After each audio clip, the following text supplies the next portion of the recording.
थोडं उशिरा का होईना पुरीच्या लक्षात आलं, नाहीतर ही पोरगी आज आईच्या हातातून मरता मरता वाचली ना राव.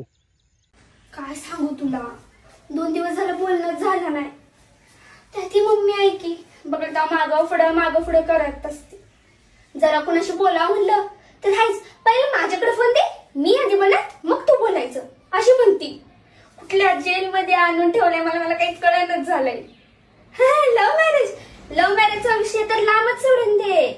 मम्मीला सगळं तिच्या मर्जीनं करायचंय. तिच्या म्हणजे पोरांचं काही नाही तिला, तिच्या पोरांचं समाजाचं पडलंय समाजाचं. पण मी तर आता ठरवलंय करणार तर लव्ह मॅरेजच करणार. जरी मला पळून जायला लागलं ना तरी चालेल, पण अगं हाशी ना ती पूजा म्हणत होती, पूजा मी पॅरेंट्स आपले किती चांगले असतात, आई वडील किती चांगले असतात असं म्हणणं शोभतंय का? बायगन हाय ना ग मम्मा, बघ ना कशी